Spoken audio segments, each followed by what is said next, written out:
बिहार में असेंबली का इलेक्शन होने जा रहा है। जमहूरियत में, लोकतंत्र में विचारों से पार्टियां चलती है, मसल पावर से गुंडागर्दी होती है ना। राजतंत्र नहीं है कि किसी एक की बात रहेगी। लोकतंत्र है, लोग जिसे चाहेंगे उसे चुनेंगे। धन, बल और छल की बुनियाद पर समाज को नुकसान हुआ है। समाज विचारों से आगे बढ़ा है और विचारों की लड़ाई हमारी होनी चाहिए।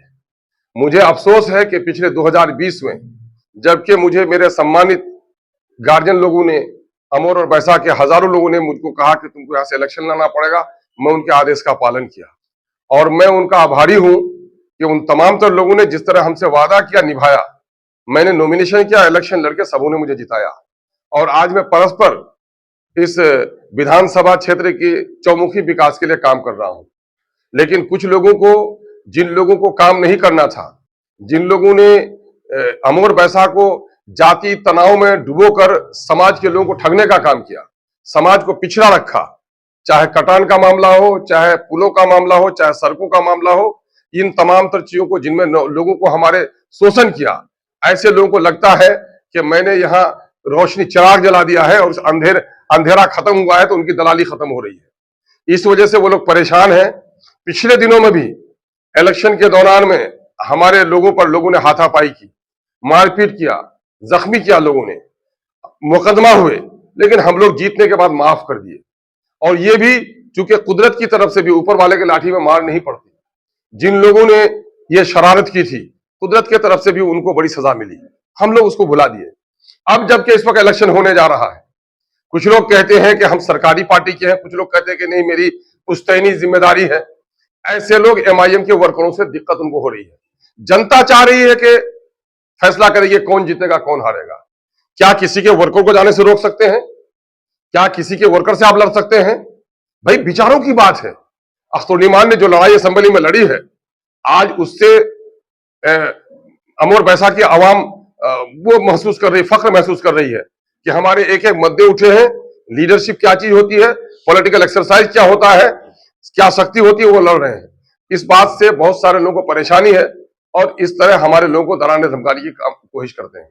कुछ लोग फोन करके धमकाते हैं, कुछ लोग घरों में उसके रिश्तेदारों को धमकाते हैं, कुछ लोग ये कहते हैं कि आपकी बार इलेक्शन लड़ोगे तो अपना पट्टी बांध के आना, जख्म इतना देंगे। तो ये सारे चैलेंजेस हैं। मैं इस मामले को लेकर प्रशासन को मैंने अवगत करा दिया है ना। मैंने पिछले दिनों में जो घटना घटी है वो इसी बात का संकेत है कि कुछ लोग जो अपने आप को बाहुबली समझ रहे हैं, वो लोग हमारे लोगों को डराना धमकाना चाहते हैं। पिछले दिनों में जो 8 तारीख की रात्रि को जो मामला हुआ है ना, वो हमारे लोगों पर गोया अटेम्प्ट टू मर्डर, गाड़ी नशे की हालत में गाड़ी चलाने का प्रयास किया। हम लोगों ने प्रशासन को लिख के दिया है, प्रशासन की जिम्मेदारी है इस काम को करे। मैं कल स्वयं एसपी साहब से मिलकर मैंने कहा है कि साहब मेरे लिए ऐसे वक्त में, जबकि मैं इलेक्शन लड़ रहा हूं, हमारी गर्दन कट जाए हम परवाह नहीं करते, लेकिन हम सच्चाई की लड़ाई लड़ते हैं और अपने तमाम तर वर्कर्स को भी कहते हैं कि पार्टी मजबूती से आपके पीठ पर खड़ी है। और पार्टी खड़ी किस लिए है? बैरिस्टर असदुद्दीन अवैसी के घर को बनाने के लिए नहीं, अख्तर उद्दीन के घर को बनाने के लिए नहीं, अख्तर उद्दीन की शोहरत इज्जत के लिए नहीं। पार्टी खड़ी है अमर बैसा के दलित, कमजोर, पिछड़े, गरीब अवाम के मसाइल के हल के लिए। इस मसाइल की हल की लड़ाई में पूरी जनता आपके पीठ पर है। पिछले दिनों में जो कुछ हमारे प्रतिनिधि आजम रब्बानी के साथ हुआ है वो बहुत अफसोस का है, जिससे हमको बहुत हम आहत हुए हैं। लेकिन हम अपने साथियों को कहते हैं कि जब भी सच्चाई की लड़ाई होती है, यकीनन है सतीजा कार रहा अजल से ताइमरोज, चिराग मुस्तफी से शररे बुले भी, जब भी हक की आवाज उठी है, दलालों को, चोरों को, गुंडों को, लोफरों को, शराबियों को परेशानी हुई है।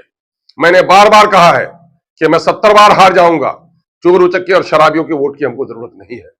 और आज मैं दलाली के खिलाफ पूरी लड़ाई लड़ रहा हूं। ब्लॉक की व्यवस्था अगर खराब है, इन दलालों की वजह से है। ये लोग कहां बैठे हुए हैं? सरकार में जो लोग हैं, मुझसे ऊपर के नेता भी हैं, एमपी साहब के भी नेता हैं।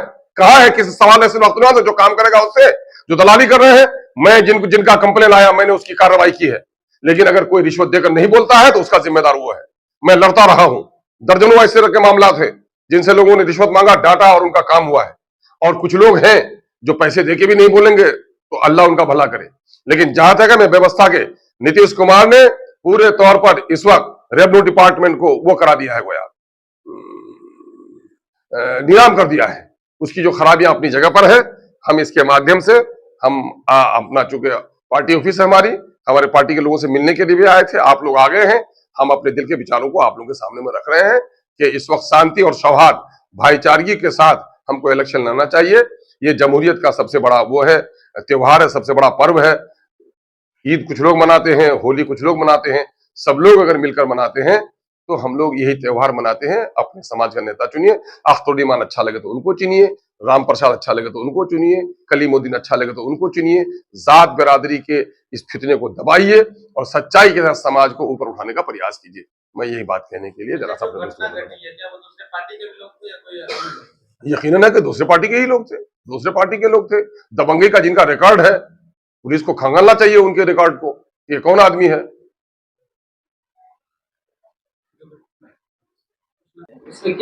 अच्छा, जब उसको सिखाते हैं कि जब आप असेंबली पार्लियामेंट में जाइएगा तो वहां हलफ कैसे लीजिएगा, वो सिखा रहे हैं भाई, उसमें क्या दिक्कत है।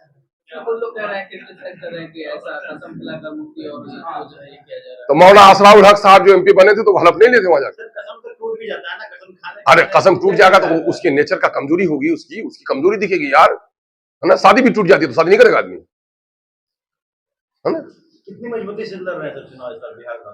आपको नहीं लग रहा है कि अमोर बैसा में पहले इलेक्शन होता था तो पता लगता था आपको, कोई पूछता था आप लोगों को कि प्रेस कॉन्फ्रेंस किए, आइए भाई, चलिए भाई, देखिए भाई, ईमानदारी से बोले तो पत्रकार लोग, एमआईएम आने के बाद आप लोग की पूछ बढ़ी है कि नहीं भाई साहब, ईमानदारी से बोलिए, क्या बढ़ी है ना नहीं बढ़ी है।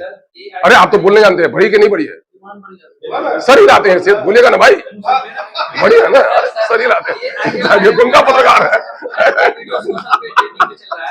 और सर वो वीडियो में आप कह रहे हैं कि खुदा के वास्ते वोट देना है तो मतलब तीर को छोड़कर बाकी चीजों में वोट। मैं कह रहा हूं, नहीं, तीर को नहीं बोला हूं, मैं कह रहा हूं कि जो लोग मस्जिद तोड़ने वाले हैं, जो लोग मंदिर मस्जिद का झगड़ा कर रहे हैं, ऐसे लोगों से समाज को बचाइए। इसमें कोई बुरी बात क्या है, ये आप नहीं चाहते हैं क्या, ये आपके दिल की बात नहीं है क्या। अरे हर अच्छा समाज चाहता है ना भाई। मैं कह रहा हूं कि जिसके अरे हम कह रहे हैं खुदा का नाम, ईश्वर का नाम लेता तो अच्छा नहीं, अच्छी बात है ना ये। अच्छा, हम किसका नाम लें, हम शराब पी के डांस करें, हम बिरादरी का नाम लें, हम अच्छी बात है ना भाई कि उससे सब कोई डरो, प्रभु से डरो, प्रभु से डरोगे तो सारा मामला अच्छा होगा।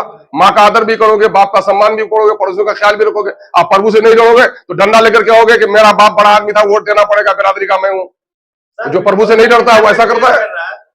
इस बाहरी नहीं, अमोर का बेटा चाहिए, ऐसा कुछ ट्रेंड चल रहा है, इस पर आप क्या करेंगे। अब भाई ये हमेशा कुछ न कुछ चलता है, हमेशा कुछ न कुछ चलता है। लोग कहता है कि आपको पीला कुर्ता पहन के नहीं आना चाहिए, काहे नहीं आप हरा पहन के आए, तो उसका क्या कीजिएगा आप।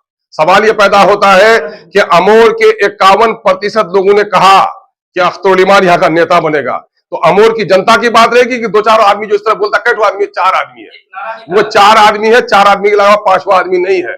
ये नारा कभी, यहां मामला है बीमार पड़ा है तो डॉक्टर देखो, शेरवानी सिलाना है तो दर्जी कौन अच्छा है, बिरयानी पकानी है तो कानकी से भी बुलाते हो। तो मैं तो मजदूर हूं यार, घर बनाने आया हूं। इन लोगों ने समझा पुराना मजदूर, हमारा घर ठीक से नहीं बनाया, छत टपकती थी हमारी, हमको मजदूर है यार, घर बना दूंगा, मैं घर को जाऊंगा, घर में बात करेंगे अमोर के लोग, मेरा बाल बच्चा थोड़ा बात करने आएगा। धन्यवाद।